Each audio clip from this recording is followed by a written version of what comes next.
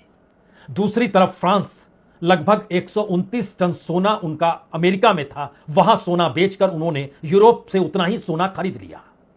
और इन सब के बीच होमर्ज रूट से गुजरती हुई हर टैंकर और हर टैक्स की वसूली अब डॉलर में नहीं हो रही है, यानी वह युआन में शिफ्ट हो चुकी है। यानी इस स्थिति में अगर अमेरिका बाहर निकलता है तो उसकी अपनी इकोनॉमी, उसकी अपनी करेंसी, उसकी अपनी साख, सब कुछ खत्म हो जाएगी। तो क्या वह दुनिया खत्म करने की दिशा में बढ़ चुके हैं और निशाने पर ईरान को ले चुके हैं? और दूसरी तरफ ईरान का अपना संकट अपने अस्तित्व को लेकर है, और शायद इसीलिए पहली बार हर कोई जानता है कि अगर मिसाइलें दगी और वो पावर प्लांट या ब्रिजेस पे गिरी जो इससे पहले गिर चुकी है, तो वहां पर मानव श्रृंखला बनाकर लोगों की मौजूदगी दुनिया को किस बात का एहसास कराना चाहती है, जो पूरी तरीके से मानवतावाद के खिलाफ यह युद्ध जा चुका है, अंतर्राष्ट्रीय कानूनों के खिलाफ यह युद्ध जा चुका है। वार क्राइम होता क्या है हर कोई भूल चुका है। सेकेंड वर्ल्ड वार के बाद बने यूनाइटेड नेशन की कोई महत्ता इस वक्त है ही नहीं।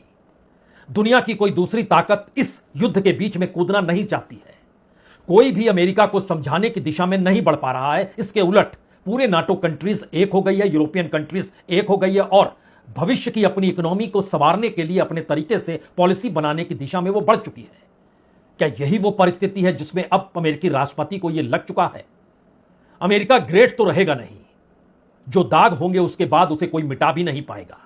और जिस तरीके से अमेरिका इस युद्ध में आगे बढ़ चुका है उसके बाद उसे जीत भी मिल नहीं पाएगी। यूं ही चंद घंटों में कोई देश खत्म होता नहीं है। और शायद इसीलिए अब 3 सवाल पूरी दुनिया के सामने अगले चंद घंटों के बीच गूंज रहे हैं। पहला सवाल, क्या अमेरिका पूरी ताकत लगाकर आज की रात, जो अमेरिकी रात होगी 8 बजे शाम से लेकर रात के 12 बजे के बीच में, सब कुछ झोंक देगा ईरान के खिलाफ, और इजराइल उसके साथ खड़ा हुआ है, वो खड़ा हुआ रहेगा, और ईरान पूरी तरीके से मिट्टी में मिल जाएगा? क्या यह सोच आ चुकी है? दूसरा सवाल, क्या इसके काउंटर में ईरान ने जो तैयारी कर रखी और मिसाइलों की दिशा जो इजराइल से लेकर तमाम मिडिल ईस्ट के देशों पर जहां जहां अमेरिकी अड्डे हैं, अगर उस पर निशाना बनाया हुआ है और खुलकर वो कह रहा है कि अब आने वाले वक्त में आप भी भूल जाइए कि आप जहां से तेल लेते थे, पेट्रो डॉलर की करेंसी चला करती थी, वो सब कुछ अब भूल जाइए, तो क्या काउंटर अटैक भी उतना ही भयावह होगा? और तीसरी परिस्थिति है, क्या इन परिस्थितियों के बीच में रूस, चीन और कोरिया खामोश रहेंगे? यह सवाल न्यूक्लियर हथियारों की दिशा में जाता है, और दुनिया भर की बेचैनी इसी बात को लेकर है। अगर यह लक्ष्मण रेखा भी न्यूक्लियर वार की दिशा में बढ़ गई और टूट गई लक्ष्मण रेखा जो अभी तक सेकेंड वर्ल्ड वार के बाद यह सोचकर बनी हुई थी कि दुनिया तबाह हो जाएगी, क्या पहली बार अमेरिका ने उस दिशा में कदम उठा लिए हैं? शब्दों के चयन और राष्ट्रपति की धमकी और चेतावनी तो यही कहती है, लेकिन दूसरी तरफ इतिहास भी इस बात का साक्षी है, वक्त बदल जाता है। हर वक्त और हर तारीख हमेशा से बदली है, वो चाहे फर्स्ट वर्ल्ड वार हो या सेकेंड वर्ल्ड वार हो या फिर खाड़ी युद्ध ही क्यों ना हो, वो वियतनाम और अफगानिस्तान ही क्यों ना हो। तो फिर ईरान है, ईरान को लेकर जो सवाल हैं वो सवाल आज की रात के बाद भी बरकरार रहेंगे या नहीं रहेंगे? नजरें हर किसी की इसी पर है। बहुत बहुत शुक्रिया, बहुत बहुत शुक्रिया।